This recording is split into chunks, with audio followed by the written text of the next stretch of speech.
where we are now, it's in time reachability. Resources, how much were we producing? Over the previous administration before we came was producing 2.1 million barrels a day, average, at the price cost of $100 American per barrel. When we came, somehow the militants in the South were unleashed on this administration, and production went down to 500,000 barrels a day. Again, the market, the oil market collapsed. So I would like Nigerians to reflect on those in terms of resources and time. And I believe we haven't done very badly. Just recently, Your Excellency, you read a riot act warning those killing security personnel and burning critical national assets that they will be treated in a language they understand. That's a coded statement. What do you really mean, Your Excellency? Well, what I mean, how can you go to police station, kill the police if they are there, loot the armory, and burn the place? What do you want to achieve? Go and open prison and allow criminals that have been tried through the legal system and let them loose on the society. And then how can government sit aside and allow that confusion to be perpetrated? All they need is confusion, and no government can allow confusion. Look at the NSAS incident in Lagos. The previous governor of Lagos State bought 200 buses to complement the transportation in Lagos. And he built a complex involving railways. But they went and burned them. The present governor made an album and came to see me. I said, thank you very much. I took the album, put it in my archives, and I told him to tell the Lagosians to walk, because we don't have the money. After an administration bought 200 buses, some people to come and burn it, so let them walk. So do you mean fire for fire?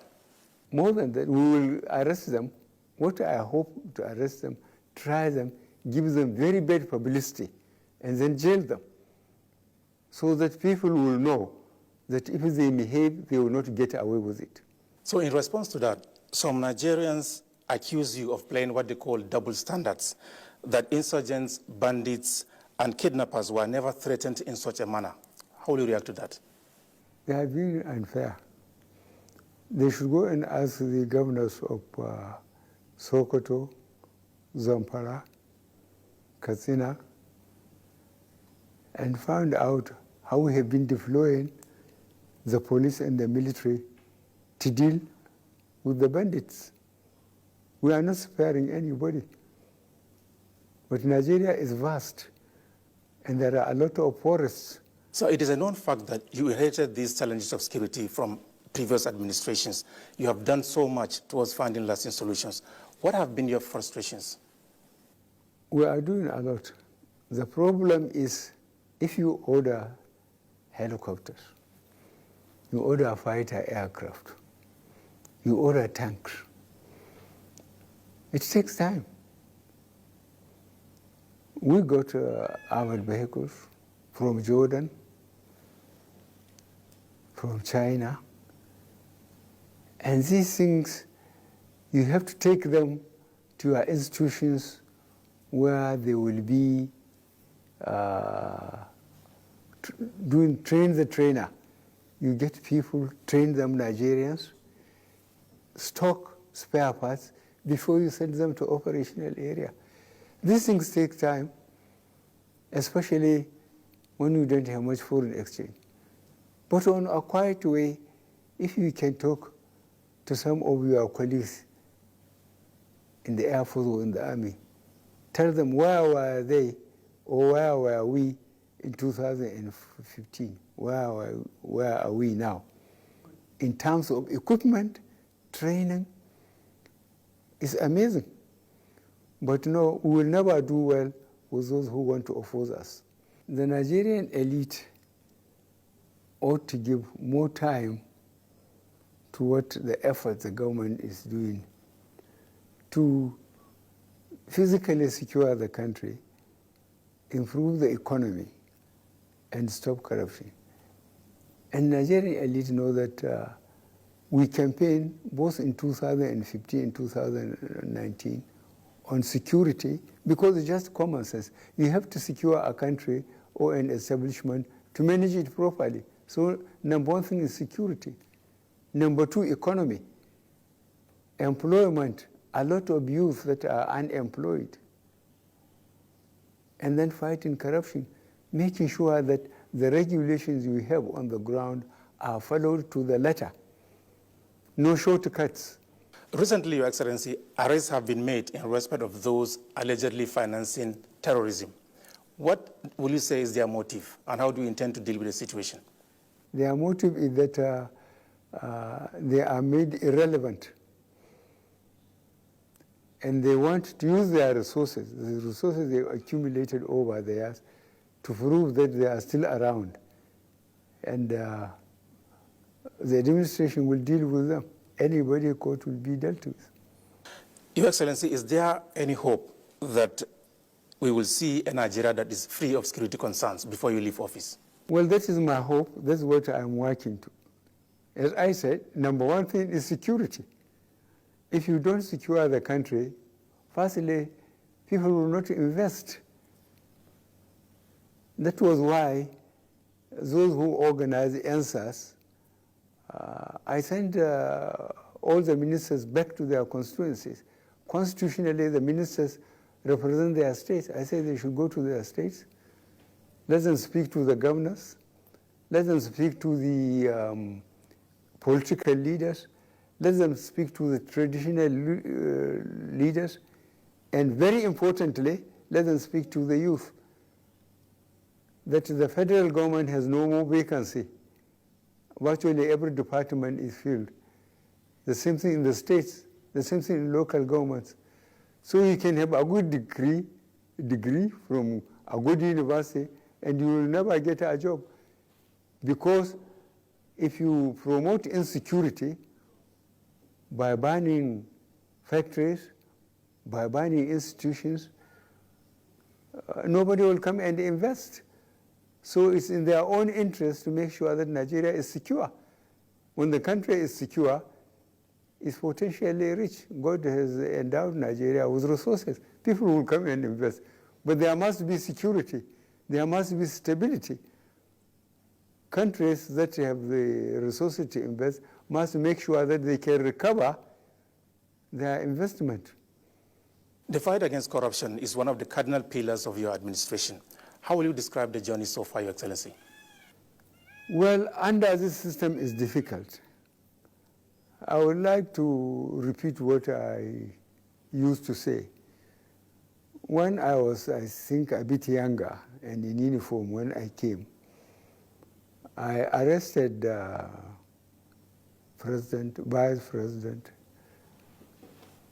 governors, ministers, commissioners, and put them under restriction or detention and told them that they are guilty until they can prove themselves innocent. Now this is opposite democratic system, as people would like to believe.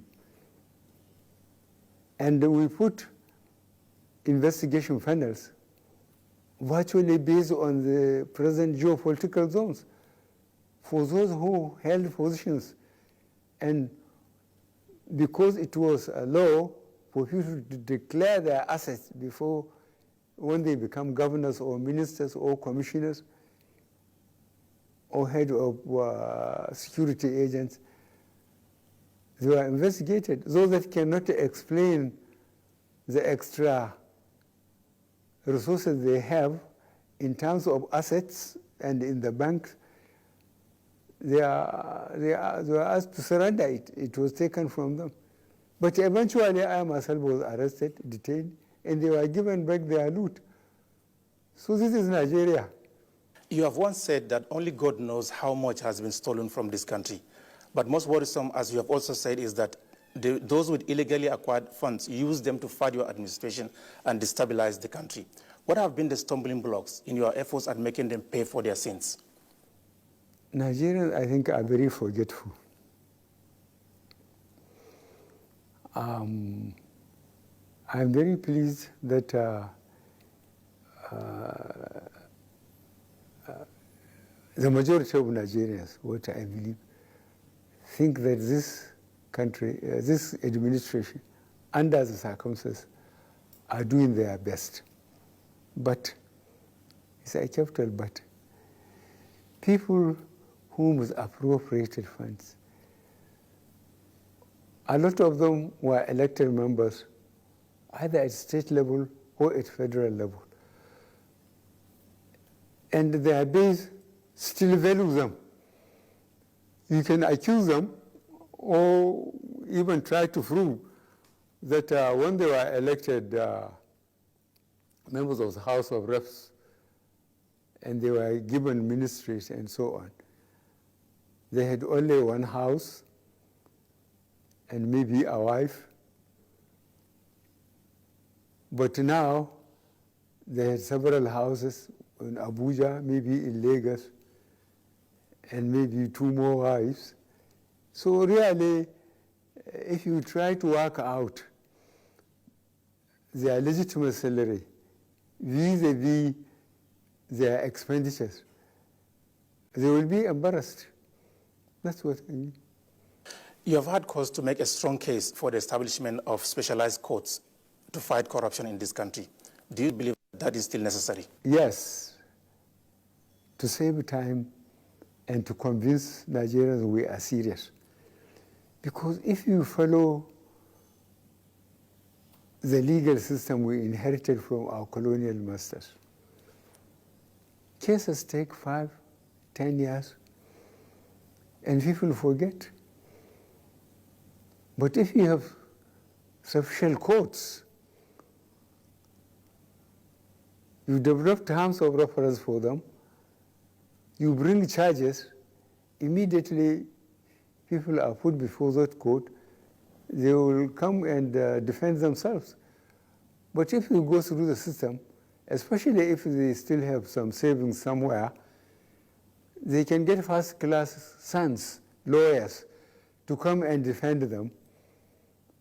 And the case will drag on until maybe either the judge dies or the committee got tired and they go back to their normal life. That's why I say sufficient courts are very important, especially in the cases of corruption, so that the Riot Act will be properly read to the public, that anybody who finds himself in a place of responsibility and misbehave, he will account for it. We shouldn't wait until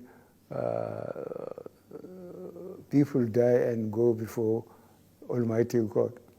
Development of the railways is also a cardinal objective of your administration. You have done so much. Why do you focus on railways? I used to sit and watch even the network news. 2 years ago also, if you watch and see the number of people dying between Lagos and Ibadan alone because of bad roads, because there are no railways, you will be sorry for this country. That was why I made up my mind that one of the priorities is to make sure that the roads and the rails are rehabilitated. And tell me, which country developed without infrastructure, roads, rail, and power? We have to get this correct. And those who are going about this country know that this administration has tried in terms of rehabilitating roads, in terms of rehabilitating the railway, in terms of increasing power. Relative to the resources and the time, we haven't done badly for those who want to criticize us objectively. So are we likely to see major cities of the country connected by rail? Yes, we are planning that. We are planning that.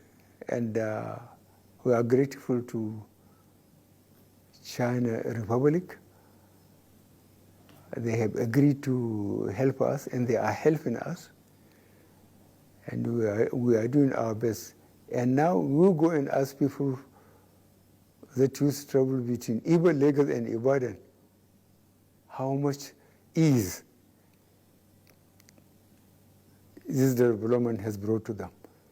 To travel between Lagos and Ibadan used to be hell. On the economy, Your Excellency, Nigeria recently exited its second recession due to the pragmatic implementation of your administration's economic policies and programs. Is it yet Uhuru? Are you satisfied with the performance of the economy so far? No, I am not.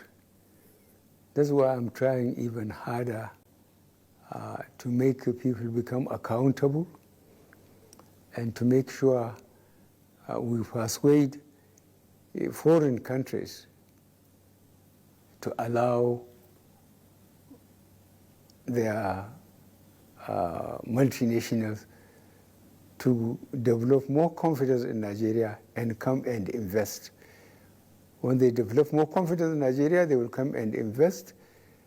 That will give us employment, that will provide us with goods and services, and the chain, right from the farms upwards, will be great, and that means a lot of employment. And this is our problem: large population, young population, unemployed population.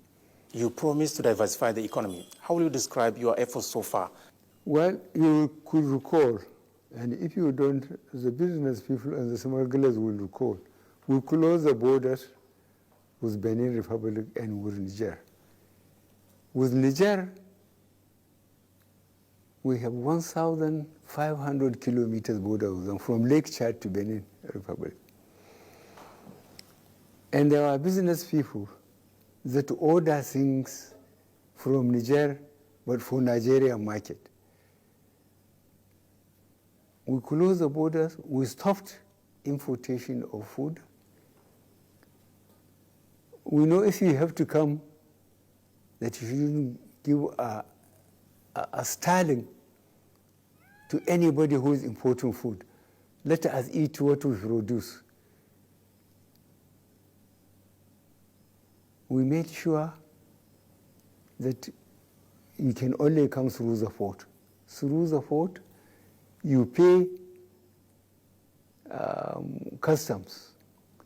Before you go and buy other sterling, dollar, or whatever at the market, because central bank will not give you money to go and import food. And when they come back, they cannot compete with local producers. So that encourages a lot of people to go back to the land. There are people who left air-conditioned office and went back to the farm. And that was positive for Nigeria. Now our own rice is fresh and is available and is competitive in the market. I think this is one of our major successes. You're also doing so much in fertilizer production. Why fertilizer? Yes, because we want productivity. And productivity means that people can get food, basically. And we have to empower the farmers. Fertilizer used to be very scarce, used to be very expensive.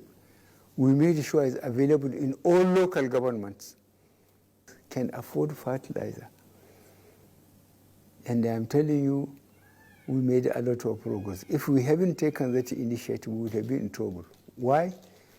Because, as I said, the petroleum industry has almost collapsed.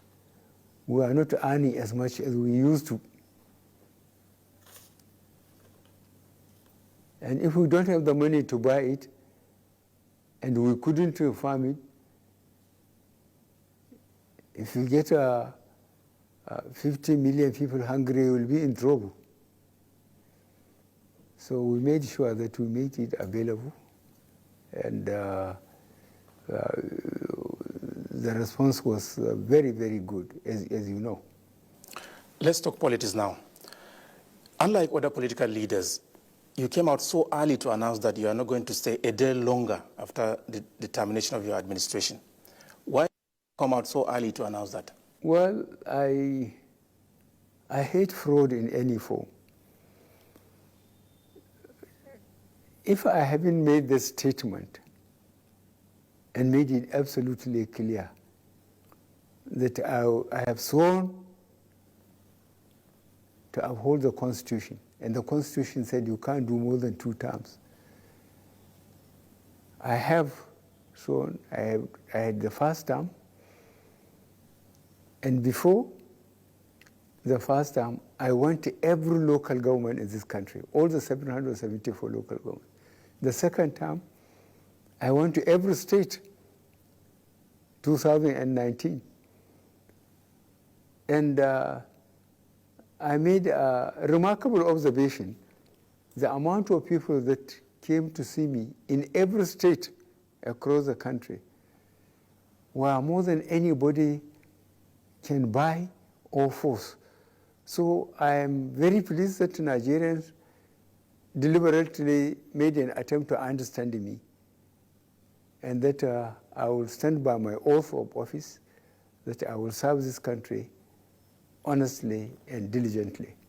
In the last 7 months, Your Excellency, 2 PDP governors have defected to your party, the governing APC. Does that give you hope that the governing APC will return power in 2023? Yes, we are preparing APC to remain in power for as long as possible, in the sense that we said registration of members from bottom to top, from polling unit to ward, to local government, to state, to here in Abuja. We want to have a reliable number of people registered in APC in every state of the country. And we are going to give this a lot of publicity, because the success of this administration will depend on the survival of APC after we left. It's no use that we leave and then we leave, with the party. The party should continue. You still have 2 years to go in the execution of your mandate. Describe for us the kind of Nigeria you would like to hand over to your successor. I would like to hand over a secure, prosperous, confident Nigeria to whoever succeeds me. This is very important, because there are people, if not in Nigeria, outside, that are watching the development of developing countries, the systems we are going through. Look at what we went through from January 15th, 1966 to now. Coups, counter-coups, civil war, coup, counter-coup, then elections, and we now go from elected government to elected government. Instead of elected government, coup, counter-coup, elected government, coup. So we are settling down with a multi-party democratic system. And if that is honestly pursued and supervised by current administrations, is the best thing. Allow people to choose which individuals and which party to run their affairs. It's very respectful to ordinary people. But if you make it big man's party, only the rich and so on, then the security cannot be guaranteed. In the last 6 years, Your Excellency, your administration has done so much to keep Nigeria united and provide the basic necessities of life. Looking back, sir, what will you say you are most happy about? What gives you joy? I think no matter how reluctantly, majority of Nigerians are understanding me and appreciating the efforts we are making. Because right from the word go, as I told you much earlier, we identify our problem. 1, security. 2, economy, employment of people. and third, try to fight corruption. People getting something for nothing. You have to make sure that people earn their living, and they will defend it. Finally, sir, you have recently taken the second dose of your COVID-19 vaccine. How do you feel? Any side effect, Your Excellency? Well, there is no side effect. I'm very pleased that I have got the second injection. But what I'm worried is wearing this takunkumi, I call it. Mr. President, I would like to sincerely thank you for this opportunity. Thank you very much indeed for leaving me alone. Join us next time on yet another edition of NTA Exclusive. My name is Adam Musambo saying bye for now.